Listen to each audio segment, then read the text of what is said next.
लोग सो हम लोगों ने हुक्स लॉ पढ़ लिया। एक इम्पॉर्टेंट टॉपिक और बचा हुआ है आपके बोर्ड एग्ज़ाम के लिए, स्कूल एग्ज़ाम के लिए, जो है स्ट्रेस स्ट्रेन डायग्राम। काफ़ी इम्पॉर्टेंट है, बहुत ज़्यादा पूछा जाता है। ठीक है, तो हम लोगों ने हुक्स लॉ में क्या देखा था, थोड़ा सा आपको बैकग्राउंड देता हूँ। हम लोगों ने हुक्स लॉ में क्या पढ़ा था कि stress acting on a body is directly proportional to strain on it, या sigma is equal to Y into epsilon. जहाँ पे हमने इस वाई को क्या बोला था, इस वाई को हमने बोला था this Y is Young's modulus, Young's modulus. ठीक है, यंग्स मॉडुलस मतलब कि सिग्मा जो है डायरेक्टली प्रोपोर्शनल है स्ट्रेन के। यहाँ तक हम लोगों ने ग्राफ वगैरह ड्रॉ करके दो चार क्वेश्चन भी किए थे। हमने यहाँ पे स्ट्रेन ड्रॉ किया था, यहाँ पे आपका स्ट्रेस ड्रॉ किया था, फिर हमारा ग्राफ स्ट्रेट लाइन आया था। ठीक है, तो स्ट्रेस स्ट्रेन डायग्राम भी कुछ सिमिलर ऐसे ही है। हम लोग देखते हैं कि ड्रॉ कैसे किया जाता है। बेसिकली कंप्यूटर की मदद से ड्रॉ किया जाता है। ठीक है उसमें होता क्या है, एक मशीन होती है, इसको testing machine, universal testing machine कहते हैं। उसमें दो जॉ होते हैं, इसको अपर जॉ कहते हैं, अपर जॉ। ठीक है, और एक नीचे होता है जिसको लोअर जॉ कहते हैं। ठीक है, इसमें एक स्टील रॉड को या जिसको भी टेस्ट करना होता है, जिसके लिए ग्राफ ड्रॉ करना होता है, इसमें इस दोनों जॉ में फंसा देते हैं ऐसे, इसमें ऐसे हम लोग फंसा देते हैं। ठीक है, ऐसे हम लोग क्या कर देते हैं, फंसा देते हैं।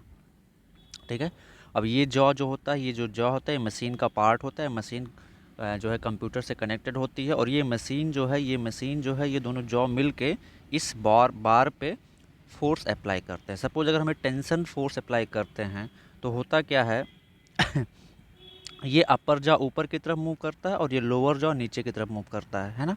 तो सिंपल ये अपर जॉ इसको ऊपर की तरफ खींच के लेके जाता है, ऊपर की तरफ फोर्स लगाता है, और ये लोअर जॉ नीचे की तरफ फोर्स लगाता है। तो अगर हम लोग सिंपल इस रॉड का फ्री बॉडी डायग्राम बनाएं तो इस रॉड का सिंपल फ्री बॉडी डायग्राम कैसा आएगा, टेंशन में होगा ये रॉड, ऊपर की तरफ एफ फोर्स, नीचे की तरफ एफ फोर्स। ठीक है, और इसका अगर हम लोग मान लेते हैं यंग मॉडुलस वाई है, तो इसमें इलांगेशन डेल्टा एल कितना आएगा, हम लोग देख चुके हैं, F into L by Y into ए।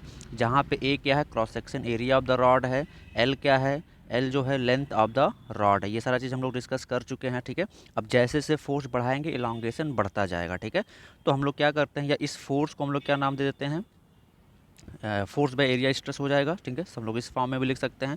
तो कितना वैल्यू तक फोर्स लगाएं, है ना, ताकि ये रॉड ब्रेक ना हो, या जैसे जैसे हम लोग इस रॉड पे फोर्स लगाएंगे, टेंशन फोर्स का वैल्यू इंक्रीज करेंगे, रॉड में इलांगेशन का वैल्यू बढ़ता जाएगा, और एक सिचुएशन ऐसा आएगा कि ये रॉड यहाँ बीच से कहीं ब्रेक हो जाता है। ठीक है, तो हर मटेरियल की अपनी एक स्ट्रेंथ होती है, हर मटेरियल की अपनी एक स्ट्रेंथ होती है, हम लोग उसको पहले डिस्कस कर चुके हैं। ठीक है, तो ये स्ट्रेस स्ट्रेन डायग्राम जो होता है वो वेरिएशन बताता है, stress produced in this rod with strain. ठीक है, उसका वेरिएशन बताता है, और उसी को हम लोगों को पढ़ना है। ठीक है, तो ये ग्राफ जो है कंप्यूटर की मदद से ड्रॉ करते हैं। हम लोग सबसे पहले जीरो फोर्स लगाते हैं, तो कोई स्ट्रेन प्रोड्यूस, अगर हम लोग कोई फोर्स नहीं लगाएंगे तो स्ट्रेस का वैल्यू जीरो होता है, स्ट्रेन का वैल्यू जीरो होता है। फिर सपोज फोर्स एफ का वैल्यू सपोज हमने 10 न्यूटन किया, तो सपोज स्ट्रेन आया 0.00000 समथिंग करके। ठीक है, इस तरीके से फिर हमने फोर्स की वैल्यू को बढ़ा के सपोज 50 न्यूटन किया, फिर स्ट्रेन का वैल्यू बढ़ के सपोज 0.001 हो गया, समथिंग लाइक दैट। ठीक है, this is an example value. ठीक है, और इस स्ट्रेस, सॉरी ये स्ट्रेस है newton per metre square, sorry stress newton per metre square. ठीक है, तो इस स्ट्रेस का जैसे जैसे वैल्यू चेंज होता है, स्ट्रेन का वैल्यू चेंज होता है, और ये पूरा सेटअप आपका कनेक्टेड होता है कंप्यूटर से। तो कंप्यूटर पे आपके सामने एक स्ट्रेस वर्सेस स्ट्रेन का डायग्राम बन के रेडी हो जाता है। ठीक है, तो वो डायग्राम जो होता है वो कुछ इस तरीके से होता है, जैसे मैं बता रहा हूँ आपको, ध्यान से देखेंगे। ये हमारा हो गया वाई एक्सिस,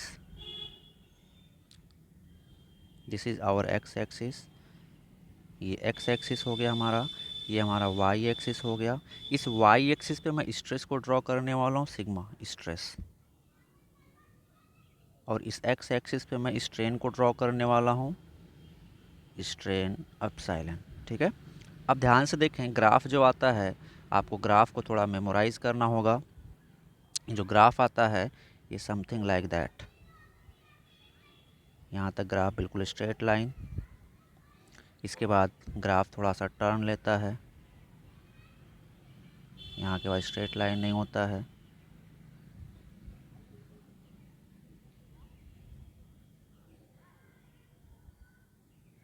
ऐसा कुछ ग्राफ आता है, ठीक है। थोड़ा इसमें देखना होगा, ठीक है। अब ध्यान से देखिए, इसमें वेरियस पॉइंट, अगर इसको मैं ओ नाम दे दूं, ठीक है, इस पॉइंट को मैं ए नाम दे दूं, इस पॉइंट को मैं बी नाम दे दूं, है ना, इस पॉइंट को यहाँ पे जो आपको थोड़ा सा राइज दिख रहा है, इस पॉइंट को मैं सी नाम दे दूं, सी डैश नाम दे देता हूँ, और इस पॉइंट को मैं सी नाम दे देता हूँ, इस पॉइंट को मैं डी नाम दे दिया, इस पॉइंट को मैंने ई नाम दे दिया, और इस पॉइंट को मैंने एफ़ नाम दे दिया। अब इन पॉइंट्स का अपना अपना एक मतलब होता है, वैल्यू होता है ना। हर मटेरियल के लिए अलग अलग होता है ना। तो इन पॉइंट्स का मतलब क्या है, ये कैसे वेरी कर रहे हैं, इनका सिग्निफिकेंस क्या है, इन्हीं सब पॉइंट्स को हम लोगों को डिस्कस करना है।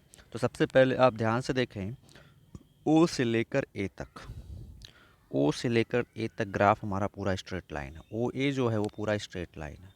O A is straight line, almost नहीं, कम्प्लीटली स्ट्रेट लाइन है, स्ट्रेट लाइन। अच्छा, तो अगर ये स्ट्रेट लाइन है तो वाई एक्सिस पे हमने सिग्मा, इस एक्सिस पे हमने सिग्मा लिया है, इस एक्सिस पे हमने स्ट्रेन लिया है।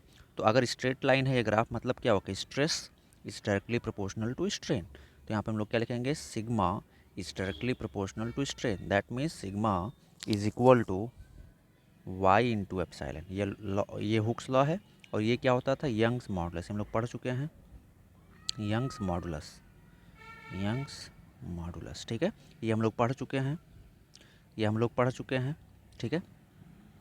तो ध्यान से देखें, up to O to A graph is straight line and sigma is directly proportional to strain, ये हुक्स लॉ है।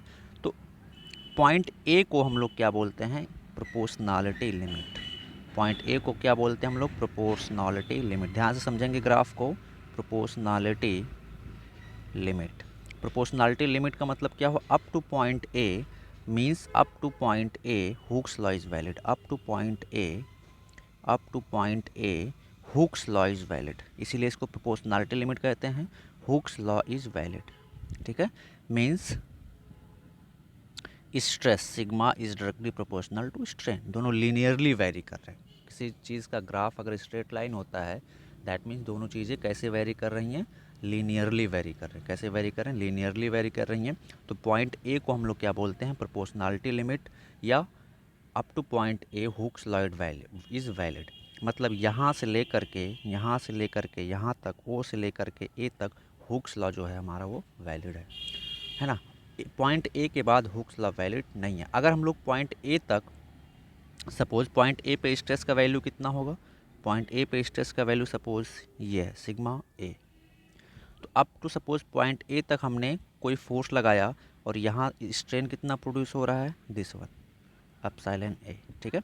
अप टू पॉइंट ए तक अगर हम लोग किसी ऑब्जेक्ट पे फोर्स स्ट्रेस लगाते हैं, तो उसमें स्ट्रेन कितना प्रोड्यूस होता है, इतना स्ट्रेन प्रोड्यूस होता है। समझ पा रहे हो, इतना स्ट्रेन प्रोड्यूस होता है। और अगर हम लोग पॉइंट ए पे फोर्स की वैल्यू को हटा लेते हैं, रिमूव कर लेते हैं, लोड को रिमूव कर लेते हैं, तो मटेरियल जो होता है वो अपना शेप एंड साइज़ क्या कर लेता है, रीगेन कर लेता है। क्या कर लेता है, शेप एंड साइज़ रीगेन कर लेता है। ओके, तो यहाँ पे लिखेंगे up to point A, up to point a material regain its shape and size completely,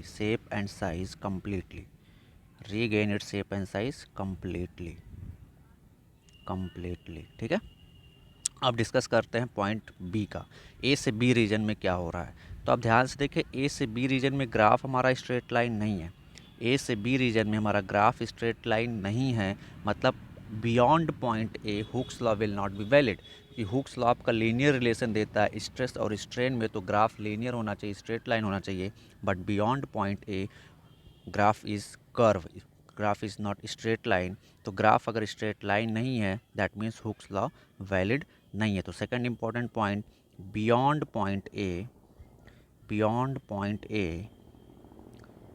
A, graph is not straight line, graph is not straight line, graph is not straight line means beyond point ए, आप note करते रहे मेरे साथ, beyond point A Hooke's law is not valid, Hooke's law is not valid, beyond point A Hooke's law is not valid, beyond point A Hooke's law is not valid, ठीक है। तो अब मतलब क्या है इसका कि पॉइंट बी तक, अगर सपोज पॉइंट बी तक हम लोग किसी ऑब्जेक्ट को स्ट्रेस करते हैं तो स्ट्रेस डेवलप होता है सिग्मा बी और स्ट्रेन डेवलप होता है से एप्सिलॉन बी, ठीक है, इतना स्ट्रेन, ठीक है। तो अगर हम लोग अप टू पॉइंट बी किसी ऑब्जेक्ट पे स्ट्रेस प्रोड्यूस करते हैं तो अप टू पॉइंट ए जहाँ तक जब तक वो रहेगा तब तक हुक्स लॉ वैलिड होगा, बियॉन्ड पॉइंट ए हुक्स लॉ वैलिड नहीं होगा। तो बट पॉइंट बी पे अगर हम लोग लोड को रिमूव कर लेते हैं तो मटेरियल कम्प्लीटली अपना शेप एंड साइज़ रीगेन कर लेता है, ठीक है। इसलिए इसको हम लोग क्या बोलते हैं, प्रोपोर्शनल इलास्टिक लिमिट। इलास्टिसिटी का डेफिनेशन सभी को पता होगा, तो हम लोग क्या लिखेंगे, point B is known as elastic limit. Elastic limit, elastic limit का मतलब जानते हो, property of material by virtue of which it can regain its shape and size. मतलब up to point B material will regain its shape and size completely, regain its shape and size completely, its shape and size completely, material will regain its shape and size completely.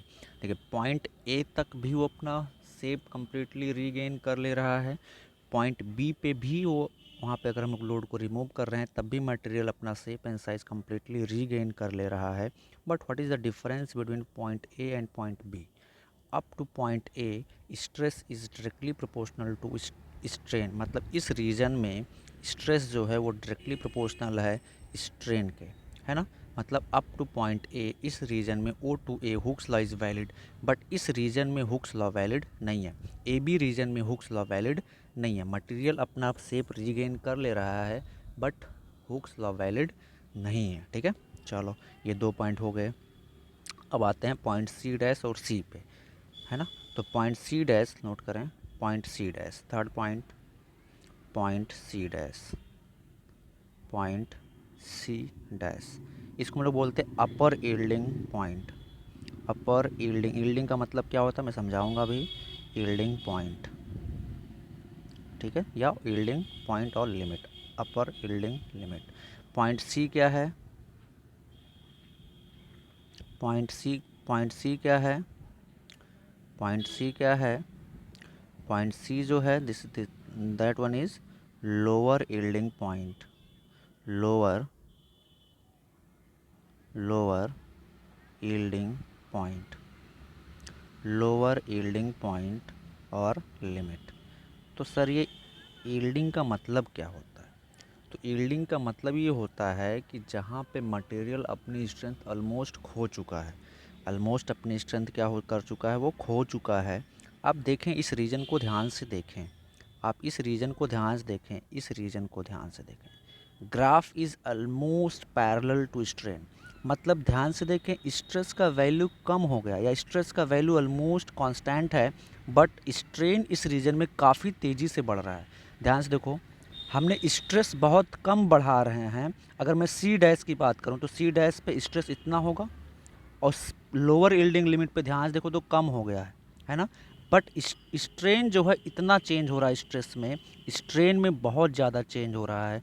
ध्यान से देखें, अगर मैं बात करूं strain की तो strain में इतना चेंज हो रहा है मतलब इस रीजन में स्ट्रेन जो है काफ़ी तेज़ी से इंक्रीज़ हो रहा है without the increment of force. तो इस रीजन को हम लोग क्या बोलते हैं, प्लास्टिक रीजन। यील्डिंग स्टार्ट होने का मतलब, यील्ड पॉइंट का मतलब यही होता है कि अप टू व्हिच या beyond that point material lose its strength and without the increment of considerable increment of force strain strain increases with accelerating rate. मतलब स्ट्रेन जो है काफ़ी तेज़ी से इंक्रीज कर रहा है, ठीक है। तो इसको हम लोग क्या बोलते हैं, प्लास्टिक रीजन। इस चीज़ को हम लोग बोलते हैं plastic region, plastic region, plastic region. मतलब यहाँ पे क्या होता है, और अगर मैं प्लास्टिक रीजन को डिफाइन करूँ तो आप क्या लिखोगे, आप पॉइंट बना के नोट कर सकते हो, प्लास्टिक रीजन, है ना। मतलब in this region strain in the body, strain in the body, मेरे साथ नोट करते रहो, strain in the body increases with an accelerating rate, with an accelerating rate, accelerating rate without considerable, without considerable, without considerable increment, without considerable increment in load, load और force, या आप stress भी बोल सकते हो, stress force by area कर देंगे तो स्ट्रेस हो जाएगा, ठीक है। तो इसको हम लोग बोलते हैं प्लास्टिक रीजन, इसको हम लोग क्या बोलते हैं बच्चा, प्लास्टिक रीजन। अब ध्यान से देखें, मटेरियल अपना शेप एंड साइज केवल कहाँ तक रीगेन कर सकता है, पॉइंट बी तक, ओनली पॉइंट बी तक। पॉइंट बी के बाद जितने भी पॉइंट आपको दिख रहे हैं, अगर वहाँ तक हम लोग फोर्स का वैल्यू इंक्रीज कर देते हैं, वहाँ तक स्ट्रेस अप्लाई कर देते हैं, तो मटेरियल अपना शेप एंड साइज कभी भी रीगेन नहीं कर पाएगा। There will be residual strain left in the rod, ठीक है। मतलब वो कम्प्लीटली डिफॉर्म हो जाएगा, कम्प्लीटली इलोंगेटेड हो जाएगा, वो इलोंगेशन परमानेंटली वो रह जाएगा रॉड में, ठीक है। तो हमारा सी से यहाँ तक इस रीजन को हम लोगों ने क्या नाम दे दिया, प्लास्टिक रीजन, क्योंकि इस रीजन को प्लास्टिक रीजन कहने का मतलब यही है कि strain is increasing with an accelerating rate without the increment of considerable increment of force और लोड, ठीक है। अच्छा, अब पॉइंट डी के बाद देखो, पॉइंट डी का कोई स्पेसिफिक नेम नहीं है। पॉइंट डी के बाद देखो, आपको कुछ चेंज दिखाई दे रहा है। आप पॉइंट डी के बाद देखो, तो पॉइंट डी के बाद ग्राफ ऊपर की तरफ जा रहा है ऐसे, और पॉइंट ई पे ऑलमोस्ट ये फ्लैट पॉइंट ई तक ऊपर की तरफ गया हुआ है, और पॉइंट ई के बाद नीचे आना स्टार्ट कर दिया है। मतलब पॉइंट ई के बाद क्या हो रहा है, देखो पॉइंट सी से लेकर डी तक क्या हो कि स्ट्रेस बढ़ ही नहीं रहा था, बट स्ट्रेन बढ़ रहा था। बट एक पॉइंट ऐसा आया डी, जिसके बाद अब क्या हो रहा है, देखो ग्राफ ऊपर की तरफ जा रहा है ना, मतलब स्ट्रेस बढ़ रहा है, स्ट्रेस बढ़ रहा है तो स्ट्रेन भी बढ़ रहा है। मतलब क्या हुआ कि मटेरियल में फिर से रेजिस्ट करने की प्रॉपर्टी आ गई। इस रीजन में मटेरियल, प्लास्टिक रीजन में मटेरियल रेजिस्ट करने की प्रॉपर्टी ऑलमोस्ट खो चुका था, but after point D material again started resisting the external force. मतलब उसमें रेजिस्टेंस की प्रॉपर्टी फिर से आ गई, फिर से वो एक्सटर्नल फोर्स को रेजिस्ट कर सकता है, मतलब उसकी स्ट्रेंथ वापस आ गई। हमने क्या बोला कि सी से डी के बीच में क्या हो रहा है, प्लास्टिक रीजन में क्या हो रहा है, मटेरियल अपना स्ट्रेंथ ऑलमोस्ट खो चुका है, रेजिस्ट करने की प्रॉपर्टी ऑलमोस्ट खो चुका है, क्योंकि कंटिन्यूसली उसमें एक्सेलरेटिंग रेट से डिफॉर्मेशन हो रहा है।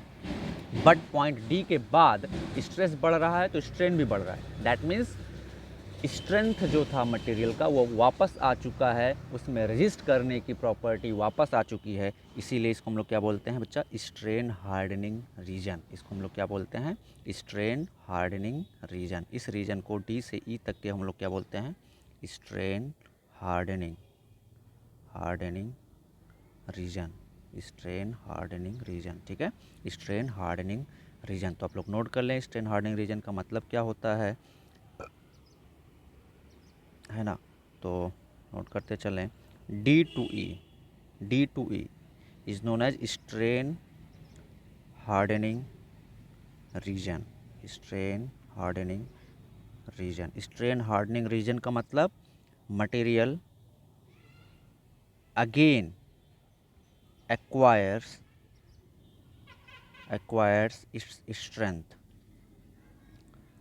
strength and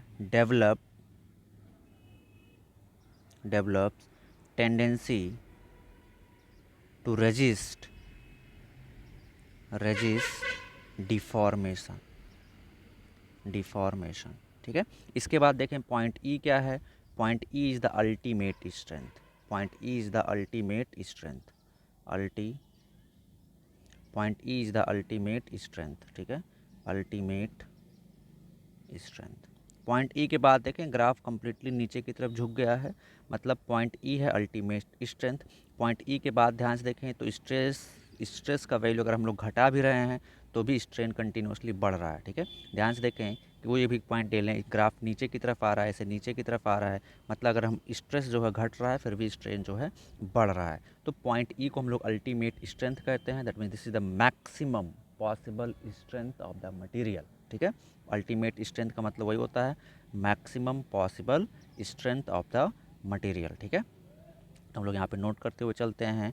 point is ultimate strength, ultimate strength of the material. उसकी एक फिक्स हर मटेरियल के लिए अलग अलग होती है, ठीक है। Ultimate strength of the material. And point F क्या है? Fracture point, fracture point, fracture point मतलब point is the ultimate strength. इसके बाद स्ट्रेस जो है बढ़ रहा है, आप स्ट्रेन बढ़ा, आप स्ट्रेस जो है घट रहा है, फिर भी स्ट्रेन कंटिन्यूसली बढ़ रहा है, बढ़ रहा है, बढ़ रहा है, और पॉइंट एफ पे आते आते मटेरियल फ्रैक्चर हो जाएगा, वो किसी काम का नहीं रहेगा, इसलिए इसको हम लोग क्या बोलते हैं? Fracture point. अब देखें, जितने भी इंजीनियरिंग डिज़ाइन होते हैं सब इस रीजन में होते हैं, इस रीजन में होते हैं, इस रीजन में, ठीक है, इस रीजन में होते हैं, ठीक है। चलो खैर यहाँ तक हम लोग देख लेते हैं। तो ये था हमारा पूरा का पूरा ग्राफ के बारे में, ठीक है।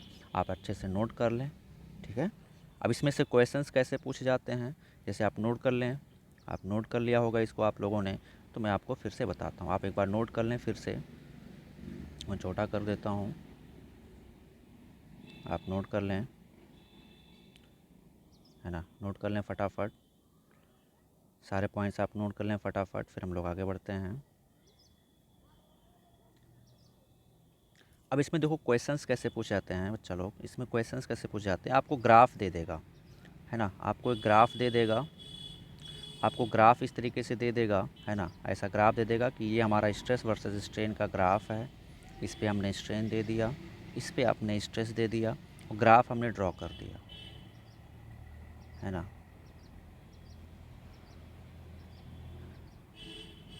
हमने ऐसे ग्राफ ड्रॉ कर दिया, हमने अब कुछ पॉइंट नोट कर दिए यहाँ पे, suppose this one is point A, this one is point ए, हमने नोट कर दे रहे हैं ग्राफ पे।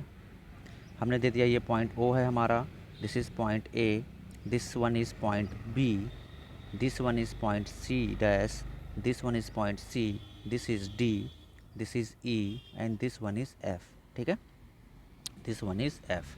अब मैं क्या करता हूँ, इस पर छोटे छोटे ऑब्जेक्टिव क्वेश्चंस आपसे पूछ सकता हूँ, या आपसे पूछ सकता है स्कूल एग्ज़ाम में, खैर स्कूल एग्ज़ाम में तो ऑब्जेक्टिव क्वेश्चंस आने के चांसेस बहुत कम हैं, पूछ सकता है कि व्हाट इज़ पॉइंट ए, या in the above graph up to which point Hooke's law is valid, इस तरीके से पूछ सकता है। तो मैं आपको ऑब्जेक्टिव क्वेश्चन दे देता हूँ, जैसे क्वेश्चन 1 में आपको तरीका बता देता हूँ किस तरीके से क्वेश्चन पूछ जाते हैं। जैसे मैं पूछा point A is known as, आपको ऑप्शन दे देगा, ऑप्शन ए प्रोपोर्शनैलिटी लिमिट, आप नोट करते चलें प्रोपोर्शनैलिटी लिमिट, ऑप्शन बी दे दिया आपको इलास्टिक लिमिट, इलास्टिक लिमिट, है ना। अब पॉइंट सी दे दिया आपको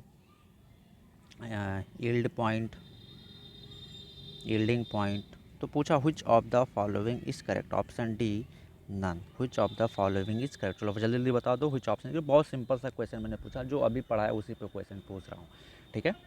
चलो फटाफट,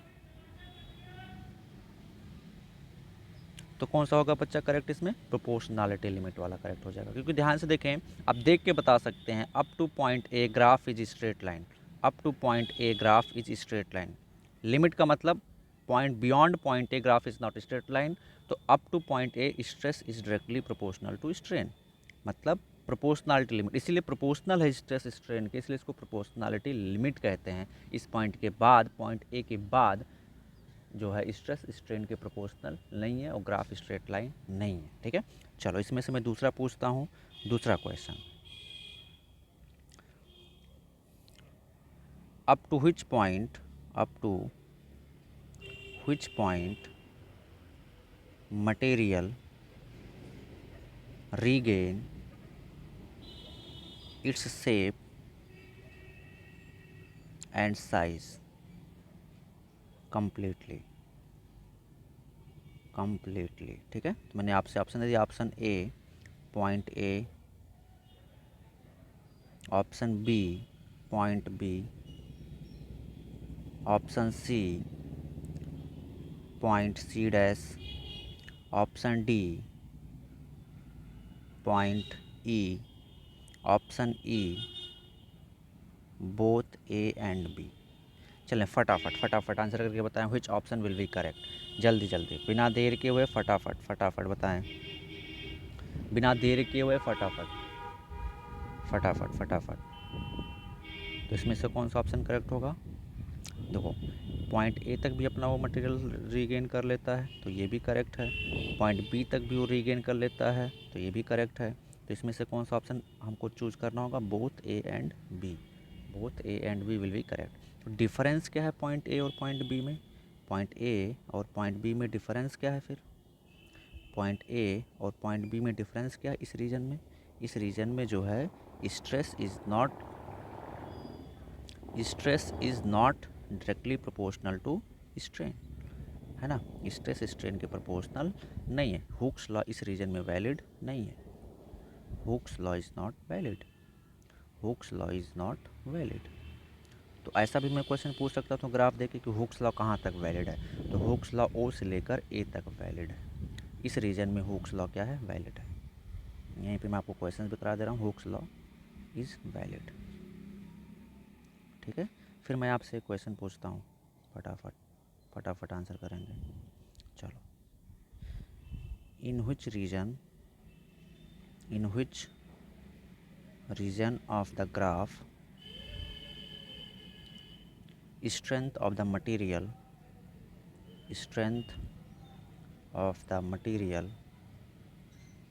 increases again। ठीक है, तो मैं आपको ऑप्शन दे रहा हूँ। Option A C D region, option B A B region, option C D E region, ठीक है, ऑप्शन डी नन। चलो फटाक से बताओ कौन सा करेक्ट होगा, फटाफट फटाफट बिना देर किए हुए फटाफट। तो कौन सा करेक्ट होगा? ऑप्शन सी करेक्ट होगा। इस रीजन में क्या हो रहा है? स्ट्रेंथ मटेरियल का फिर से बढ़ रहा है। इस रीजन का दूसरा नाम क्या था? Strain hardening region. तो इस तरीके से आपका क्वेश्चंस पूछे जाते हैं। ठीक है, स्ट्रेस स्ट्रेन डायग्राम पे। ठीक है, तो ये स्ट्रेस स्ट्रेन डायग्राम हमने कम्प्लीटली पढ़ लिया है। कुछ मटेरियल हैं जिनके हम लोगों को कुछ डायग्राम पढ़ने हैं, जिसमें पूछूं पहला stress strain diagram for perfectly rigid body.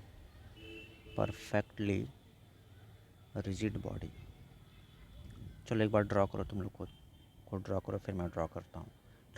कोशिश करो।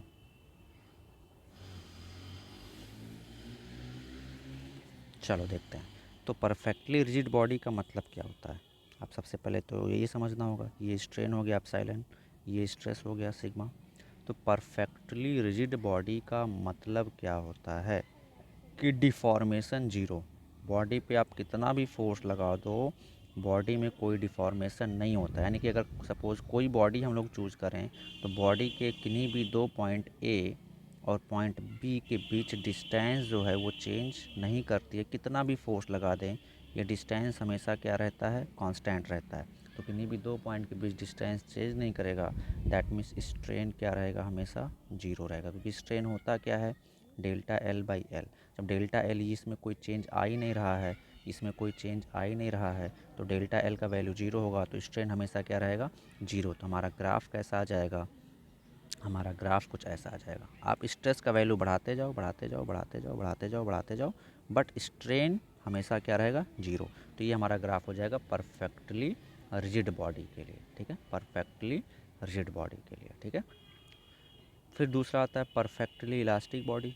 दूसरा परफेक्टली इलास्टिक बॉडी के लिए, परफेक्टली इलास्टिक बॉडी। तो परफेक्टली इलास्टिक बॉडी के लिए क्या होगा बच्चा?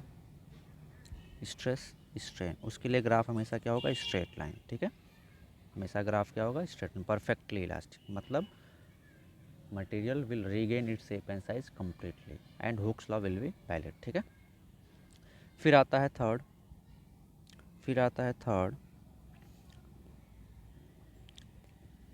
Perfectly plastic body, perfectly plastic body, इसका ग्राफ कैसे आप ड्रॉ करोगे, तो परफेक्टली प्लास्टिक बॉडी के लिए जो ग्राफ आएगा हमारा, ये आपको मेमोराइज़ कर लें तो अच्छा रहेगा, वैसे याद हो जाएगा अगर आप मतलब समझते हैं।